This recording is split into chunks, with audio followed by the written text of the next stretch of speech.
We appreciate you spending your time with us. If you enjoy this detailed historical narrative, please consider following our channel for more stories from the archives. The year was 1957. The city was Vienna, a place that had mastered the art of breathing quietly. Only 2 years had passed since the Allied and Soviet forces had formally withdrawn, ending the decade-long four-power occupation and granting Austria its hard-won neutrality.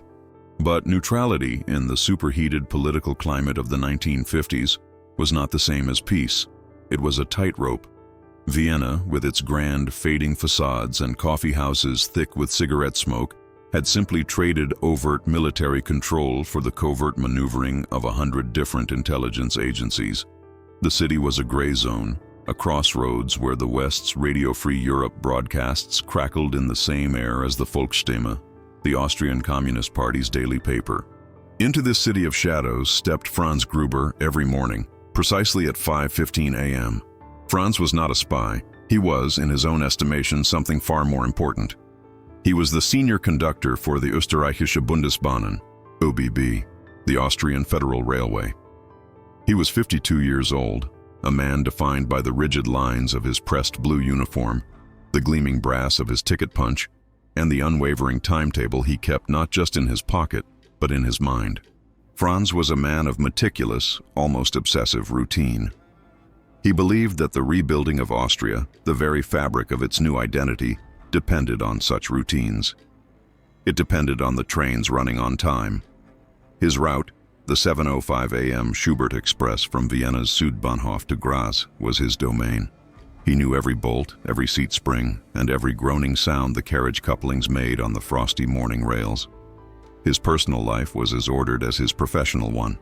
He lived in a small, clean apartment in the Favoriten district with his wife Anna, who was often frail but shared his appreciation for quiet stability. They had survived the war, survived the occupation, and now Franz intended to survive the peace. He was not political. He had seen the brown and the red, and he found both distasteful. He was an Austrian, and his only allegiance was to the schedule.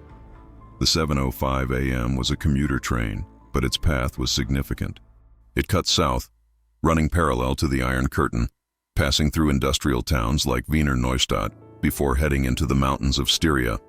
It was an artery that carried the lifeblood of the new republic, workers, students, and salesmen. It was on this artery that Franz Gruber, a man who only ever wanted to check tickets, would soon find a blockage. He was a man who noticed things. It was his job. And he was about to notice something that was very, very wrong. The anomalies began not as a sudden shock, but as a subtle dissonance in Franz's carefully orchestrated symphony. It started with the passenger in car 3, seat 12A. The man first appeared in the spring of 1957, perhaps early April. He was unremarkable, which was in itself a small point of interest for a man like Franz, who catalogued the unremarkable. He was middle-aged, dressed in a respectable if slightly worn gray suit. He carried a battered leather briefcase and always had a copy of the Neues Österreich newspaper. He boarded at Südbahnhof and, without fail, disembarked at Wiener Neustadt, a journey of less than an hour. Franz, in his ledger, had mentally catalogued him as Herr Steiner, based on a fleeting glance at a ticket reservation weeks prior. Steiner was polite, always had his ticket ready, and never made eye contact. He was the perfect passenger, but his regularity was too perfect. Franz's duties included a walk-through check of the carriages before the terminus in Graz, and a more thorough inspection with the cleaning crews back in Vienna. Franz prided himself on knowing his rolling stock. The carriages on the Schubert Express were pre-war models, heavy with dark wood paneling, brass fittings, and thick upholstery. They were solid, dependable, and full of secrets. The first sign was the chalk mark. On a Tuesday in May, Franz was doing his end-of-line check. In car 3, near the floor heater grill by Seat 12A, he saw a tiny, faint white mark. It was a simple X, no bigger than a fingernail, on the dark mahogany-stained wood. It was low, almost invisible unless one were kneeling. Franz, annoyed at the cleaners for missing such a defacement, wiped it away with his thumb. The following Tuesday, Steiner made his journey. The next day, Wednesday, Franz did his check. The X was back. A coincidence. He wiped it again. The next Tuesday, Steiner traveled. Wednesday, the X returned. This was no longer a coincidence. It was a signal. Franz felt a cold prickle of curiosity, an emotion he actively disliked. He began to observe Steiner more closely. The man's routine was unvarying. He would board, sit, and read his paper. He never slept. He never went to the lavatory. He simply sat. Then, in early June, Franz noticed the second anomaly. Steiner was not the only one involved. Franz was stationed between Car 2 and Car 3 when Steiner disembarked at Wiener Neustadt. He watched the man walk down the platform. He did not go to the station exit. Instead, he walked to a bench at the far end of the platform, sat down, and opened his briefcase. A few minutes later, the 8 a.m. local train traveling back to Vienna pulled in on the opposite track. A second man, shorter, wearing a heavy overcoat despite the warming weather, got off the local train, crossed the platform, and sat next to Steiner. They did not speak. Steiner closed his briefcase. The second man opened his own, identical briefcase and placed it on the bench. They both stood. They each picked up the other man's briefcase. They walked away in opposite directions. It was a classic brush pass, a silent exchange. Franz had read about such things in the sensationalist papers he so despised. His stomach tightened. This was not the behavior of a traveling salesman. He returned to Car 3. The chalk X was there. He knelt. He looked at the floor grill. It was a standard heating panel, held in place by 4 brass screws. He looked closer. One of the screws, the one in the top right corner, was different. The other 3 were caked with years of polish and grime. This one was clean. The slot on the flathead screw was sharp, its edges metallic and bright. Someone had been opening this panel regularly. Franz Gruber was a man divided. For 3 weeks he did nothing. He waged a silent internal war. One part of him, the burgher, the citizen, was alarmed. The other part, the Beamter, the official, was terrified of complication. To report this would be to invite chaos. It would mean reports, police, and questions. It would mean disrupting the schedule. But the defining characteristic of Franz Gruber was his meticulousness, and the clean screw head was an unsolved problem in his perfect equation. It was an itch he could not scratch. He decided to investigate, but on his own terms, by his own rules. It was a Tuesday in late June. Steiner had made his trip. The chalk X was present. Franz knew the exchange would happen the next morning. Whatever was in that panel was there now, waiting for collection. That night, Franz told Anna he was working a late shift, a double inventory. He returned to the Südbahnhof maintenance yard after his shift ended. The Schubert Express was dark, parked on track 9, waiting for its morning cleaning. The yard was quiet, filled with the smell of cold steel and diesel oil. He slipped into Car 3. The carriage was cavernous in the moonlight. He carried a small tool roll from his own home toolbox. He knelt by seat 12A. His heart was hammering against his ribs, a rhythm that was decidedly off schedule. He felt like a burglar in his own home. He pulled out a simple flathead screwdriver. He paused, listening. The only sound was a distant shunt engine. He put the driver to the screw. It turned easily, too easily. He undid all 4 screws, his fingers clumsy. He pulled the heavy brass grill away. Behind it was a dark, dusty space, a small void in the train's bulkhead filled with heating pipes. And sitting on a small wooden ledge built just above the pipes was a simple, gray, felt-wrapped package. It was small, perhaps 6 inches long and 2 inches wide. It was soft. Franz's fingers trembled as he touched it. He lifted it. It was light. He unwrapped the felt. Inside was a single cylindrical aluminum tube, the kind one might use for cigars, but it was sealed. He shook it. Nothing rattled. He twisted the cap. It was locked. He sat back on his haunches, the cold tube in his palm. This was it. This was the thing. He didn't know what it was. Microfilm, documents, jewels. It didn't matter. It was contraband. It was the physical proof that his train was being used. He was terrified. His first instinct was to put it back, screw the grill on, and forget. He could wipe the chalk mark himself. He could pretend the screw was just loose. But as he looked at the tube, he felt a surge of something else. Anger. A profound personal offense. They were using his train. They were sullying his routine. They were, in their own small, insidious way, undermining the very stability he worked so hard to maintain. He made a decision. He rewrapped the tube in its felt. He placed it back on the ledge. He meticulously screwed the grill back on, taking care to turn the clean screw just a fraction tighter than the others, a small deviation only he would notice. He left the train. He went home, but he did not sleep. He knew he could not ignore it. The problem was no longer what Steiner was doing. The problem was what Franz was going to do about it. Franz's world had shifted. The familiar contours of his life, the comforting click-clack of the rails, the steam of his morning coffee, the smell of his wife's baking, all seemed thin, a veneer over something cold and dangerous. He had crossed a line. He was no longer just an observer. He was a participant. He did not go to the police. Not yet. He was a cautious man. He needed to understand the machine he had just discovered. He began his own surveillance. He bought a small pocket-sized notebook, the kind a student might use. He began to log everything. He was no longer just the conductor. He was an intelligence-gathering asset, albeit one who was working only for himself. His notes were a model of his mind, precise, dry, and factual. June 25th, Wednesday, 8:03 a.m. Wiener Neustadt. Steiner disembarked. Brush pass executed with Man B, heavy overcoat. Steiner returned to Vienna.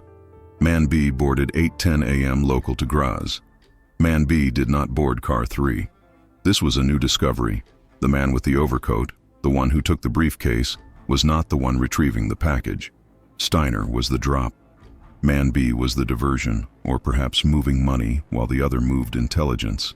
So who was collecting the package? Franz waited. The following Tuesday, Steiner made his run. The chalk X was there. The drop was made. July 2nd, Wednesday, 9:45 a.m.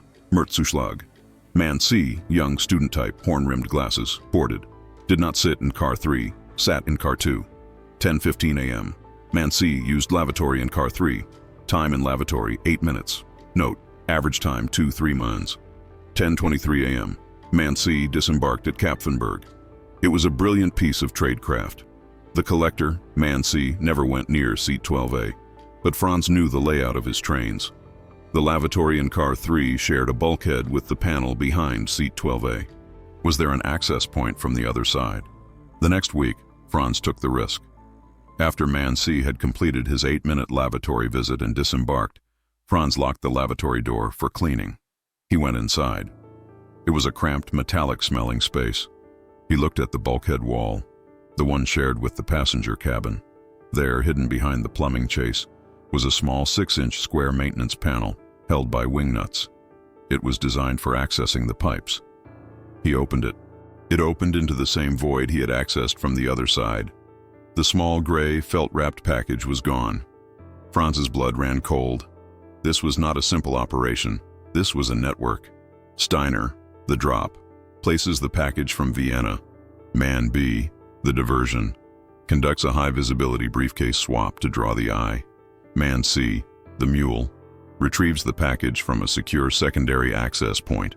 And the chalk X? It was the signal that the drop had been made, telling Man C it was safe to retrieve. Franz felt a creeping paranoia. He was watching them, but were they watching him? He started to see shadows. The man reading a newspaper at the Südbahnhof terminal. Was he just waiting for a train, or was he watching Franz? The quiet click on his telephone line at home. Was it a bad connection, or the Staatspolizei? Or worse, the Soviets? His wife Anna noticed the change. He was quiet, distracted. He had stopped complaining about the cleaners. "Is everything all right, Franz?" she asked one evening. "Yes, fine. Just, paperwork. New regulations." He lied. The lie tasted like ash. He was protecting his routine, but in doing so, he was importing the spies' methods into his own home. He was becoming like them. Secretive, paranoid, and isolated. The breaking point arrived on a sweltering day in late July. It was not a confrontation with Steiner or Man C. It was a confrontation with himself. The routine had continued. Steiner made his drop. The X was placed. Man C made his retrieval. Franz logged it all in his little book, which he now kept strapped to his ankle under his uniform trousers. The notebook was his shield, but it was also his burden. It contained knowledge that was poisoning his life. He was on the platform at Südbahnhof, preparing for the 7:05 a.m. departure. He saw Steiner walking toward car 3, and then he saw someone else. Two men in ill-fitting, dark suits. They were Austrians. He could tell from their posture, but they were not railway employees. They had the flat, observant eyes of policemen. They were standing near the platform entrance, watching Steiner. Franz froze. The police. The Staatspolizei. Stapo. They were here. They knew. Steiner, a professional, did not react. He boarded the train as usual. The two Stapo agents did not board. They simply watched the train pull away. Franz's shift was a 9-hour panic attack. His hands, usually so steady with the ticket punch, were slick with sweat. The Stapo was watching. But what did they know?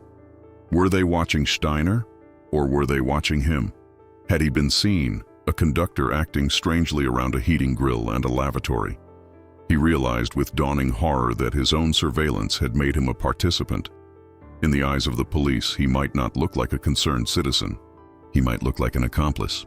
That evening, he went home and was violently ill. Anna was terrified. She wanted to call a doctor. Franz waved her away, blaming the summer heat. He sat in his parlor chair for hours, the little notebook heavy in his sock. He was trapped. If he did nothing, he was allowing a foreign power. He was now certain it was the Soviets. Wiener Neustadt was a gateway to the Soviet-occupied Burgenland zone to operate on his train. If he went to the police, he would have to explain his own, months-long, unsanctioned surveillance. He would be a suspect. And then there was the personal cost. This was 1957. The shadow of the occupation was long. The Staatspolizei was a new organization, but it was built on old foundations. Some of the men who worked there now had worked for the Gestapo before, and for the occupation forces after. Trust was a scarce commodity. He looked at Anna, asleep in her chair. She was his world. This spy game could splash onto her. The Soviets were not known for their subtlety when a network was compromised. His internal conflict was over. His fear of the police was great, but his fear of the alternative, a knock on the door in the middle of the night by men who did not work for the Austrian government, was greater.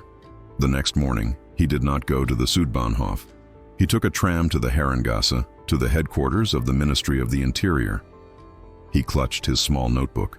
He was a train conductor, about to deliver the most important schedule of his life. He was going to turn himself in, not as a criminal, but as a witness. The offices of the Staatspolizei were not like the movies.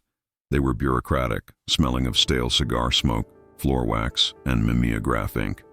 Franz was directed to a small, windowless office where he sat for 2 hours before a man entered.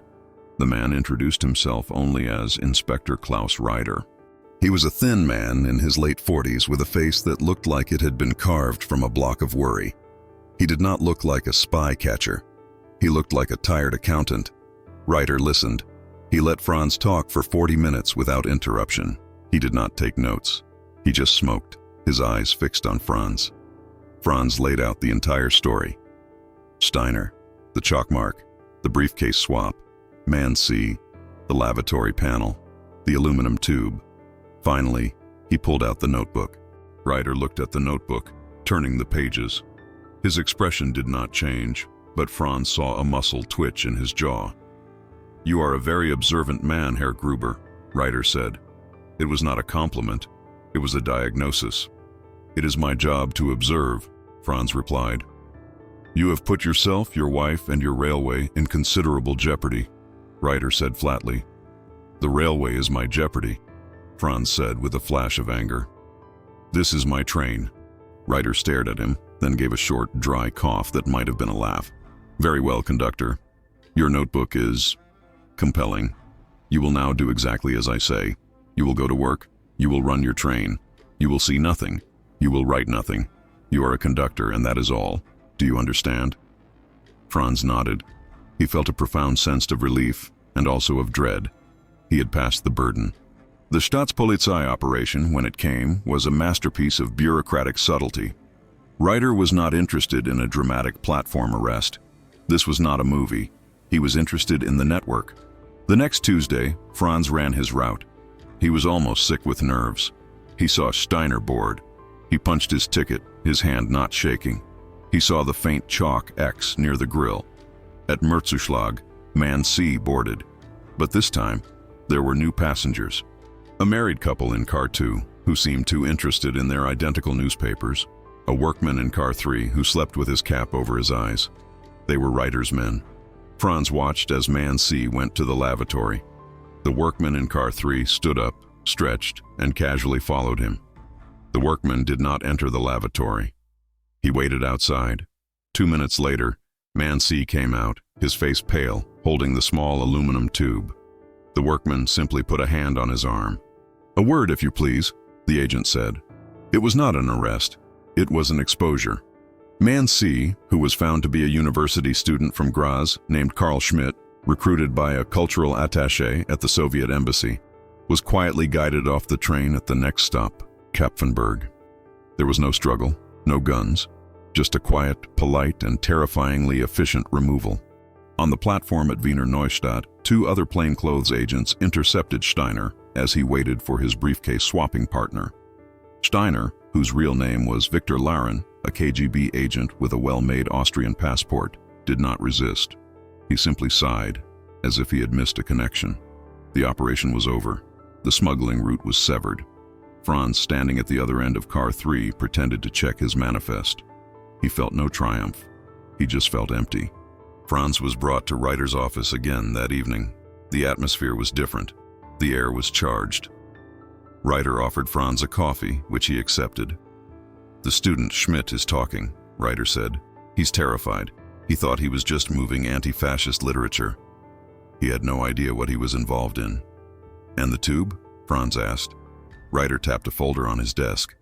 "Microfilm, technical specifications, blueprints for an American radar system being tested in West Germany." The plans were stolen from the U.S. command in Salzburg, passed to Steiner, Laren in Vienna, who used your train as a cutout. The retrieval in Kapfenberg was the last step before it was driven across the Hungarian border. Franz felt ill. He had been carrying NATO secrets on his commuter train. "What will happen to them?" Franz asked. Reiter shrugged, a gesture of profound political weariness. "This is Austria, Herr Gruber. We do not have trials for such things, not public ones. It is indelicate. The student Schmidt will be a witness. He will be turned. He will be our man at the university. And Laren, Steiner, he is KGB. He has a diplomatic passport, albeit a fake one. He is more complicated. He will be held, debriefed. Then, in a few weeks, we will trade him back to the Soviets for a pair of Austrian students they arrested in Prague for hooliganism. It is a game, you see, a simple exchange. There was no justice, no courtroom, just a bureaucratic rebalancing of assets." "And what about me?" Franz asked, the question catching in his throat. Reiter's face softened for the first time. "You, Herr Conductor, are a problem. You are a hero to Austria, but you are also a liability. You broke a major Soviet ring. They know Laren is gone. They know Schmidt is gone. They will review their network, and they will eventually inevitably find the common denominator, the one man who was always there, watching." "The conductor," Franz said, his voice a whisper. "The conductor," Reiter confirmed. "Laren's handlers at the Soviet embassy are not sentimental. They will not send you a letter of thanks. They will assume you were working for us from the beginning, or for the Americans. They will seek to neutralize the threat." "Neutralize? You are a loose end, Herr Gruber. And we, the Austrian government, cannot protect you in Vienna. Not forever. We are neutral. We cannot be seen to be harboring a man who engaged in espionage against the Soviet Union, even if it was on our behalf. The trial was not for Steiner. The trial was for Franz. And he had, it seemed, already been found guilty. The personal and political consequences for Franz Gruber were immediate and absolute. His life, the one he had built with such precision, was disassembled in less than 72 hours. Inspector Reiter was blunt. "You cannot go home, Herr Gruber. Not tonight. Not ever." Franz sat in the sterile office as Reiter laid out the arrangements. He and Anna were to be moved. Immediately. They were to pack one suitcase each. They would be taken from their apartment in the Favoriten district in an unmarked car. "What do I tell my wife?" Franz asked, his voice hollow. "You will tell her there has been a administrative error with your pension, that the railway is transferring you to a new post. A promotion even. You will tell her it is a wonderful opportunity. You will, Herr Gruber, become a very good liar." The relocation was brutal in its efficiency. Franz and Anna were driven west, across the entirety of Austria to Innsbruck. It was a city Franz had only visited once. It was beautiful, surrounded by the towering Alps, but it felt like a cage. They were given a new apartment, smaller than their one in Vienna, but clean. They were given new papers. Franz Gruber was now Franz Mader. He was no longer a senior conductor. He was given a desk job, an accounting position in the regional office of the OBB freight yards. The personal tragedy was not in the new apartment or even the new name. It was in the loss of routine. Franz, a man who lived by the 7:05 a.m. schedule, was now adrift. He sat at a desk, adding columns of figures, his hands yearning for the cold brass of the ticket punch. He had lost his train. Anna, sensing the profound lie at the heart of their new life, grew more frail. She did not understand why they could not visit Vienna, why their few friends no longer wrote. Reiter's office was intercepting all mail. Franz watched his wife fade in their high-altitude prison, her confusion and sadness a mirror of his own. He lived in a state of quiet, managed paranoia. Every new face at the freight yard, every official-looking envelope, was a potential threat. He was a hero who could never be acknowledged, a patriot who had been exiled by the very country he had sought to protect. The Schubert Express still ran, of course, with a new conductor. Franz would read the timetables, which he received at his office, and imagine the route, stop by stop. It was a form of self-torture. Years passed. The world changed, but Franz Mader did not. He remained at his desk in Innsbruck. Anna passed away in 1963, quietly and in confusion, still wondering why they could never go home. Franz was left truly alone, a ghost in his own life. The 1960s brought new tensions, the Berlin Wall, the Cuban Missile Crisis, but in Austria, the great game continued, albeit with new players. In August 1968, Franz, now in his 60s, sat in a small Innsbruck cafe, reading the Tiroler Tageszeitung. The headlines were dominated by the Soviet tanks crushing the Prague Spring in Czechoslovakia. It was a brutal, overt act, and the world was outraged. But Franz's eye was drawn to a smaller story, a two-paragraph brief at the bottom of page 4, under the national briefs. Soviet diplomat expelled. The Foreign Ministry confirmed yesterday that Major Grigory Orlov, an assistant cultural attaché at the Soviet embassy in Vienna, has been declared persona non grata and given 48 hours to leave the country.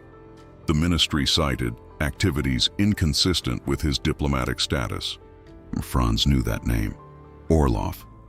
It was the name Reiter had mentioned in passing all those years ago. The name of Steiner's handler, the man who had organized the smuggling ring. He had not been caught. He had simply continued. For 11 years. Franz folded the newspaper. He looked up at the mountains. He felt an old familiar coldness, his meticulousness, his small notebook, his personal sacrifice. What had it all meant? He had delayed the transfer of one set of blueprints. He had broken a ring, only to see its manager, Orlov, continue his work for another decade, living comfortably in Vienna, attending operas and receptions, before finally being expelled for some other indiscretion. Franz had traded his entire life, his wife's happiness, and his own identity, for a two-paragraph brief in a regional newspaper. He went to the Innsbruck Hauptbahnhof that evening. He stood on the platform, watching the trains. He watched the conductors, in their smart blue uniforms, checking their watches, waving their green flags. He realized the legacy of his actions was not in the newspaper. It was not in the political game of expulsion and exchange. The legacy was what he had prevented. Those blueprints in 1957 had not reached the Soviet Union. Perhaps that small delay, that one missing piece of technology, had mattered. Perhaps it had saved other people in other countries from some unknown consequence. Or perhaps not. The ambiguity was the real legacy. He, the man of precision, had to live with uncertainty. He was a footnote in a file, in a locked cabinet, in Inspector Reiter's old office. And that was all. The Cold War was not a conflict of grand battles. It was a war of 1,000 small cuts, of bureaucratic victories, and of personal, unrecorded losses. It was a war fought on platforms, in coffee houses, and in the cramped lavatories of commuter trains. The story of Franz Gruber is the story of the invisible front line. His daily route was more than just a job. It was a microcosm of Austrian neutrality, an attempt to maintain order and normalcy while being pulled in opposite directions by titanic ideological forces. Franz was not a hero in the traditional sense. He was not brave. He was frightened. He was not a patriot. He was proprietary. He acted not out of a grand love for the West, but out of a personal, obsessive attachment to his domain. The KGB had committed the ultimate sin in Franz's eyes. They had been disorderly. His meticulousness, the very trait that made him an exemplary conductor, was what made him a target. In a different time, his notebook would have been a record of railway efficiency. In 1957 Vienna, it was an intelligence dossier. The moral ambiguity of his story is profound. Did he do the right thing? He reported a threat to the state, and in doing so, the state neutralized him just as effectively as the Soviets might have. Inspector Reiter, the good guy, was the one who signed the order for Franz's internal exile. The system Franz sought to protect ultimately consumed him. The Schubert Express continued to run, carrying new passengers, new secrets. The panel behind Seat 12A was eventually welded shut during a modernization refit in the 1960s. The station at Wiener Neustadt was rebuilt. But the story of Franz Gruber serves as a case study. It reminds us that history is not just made by presidents and premiers. It is also made by the anonymous man with the ticket punch, the one who notices the clean screw, the chalk mark, and the passenger who is just a little too regular. It is the story of how an ordinary life, through one act of obsessive observation, can become an extraordinary burden. We hope you found this account compelling. For more deep dives into hidden history, please consider subscribing to our channel.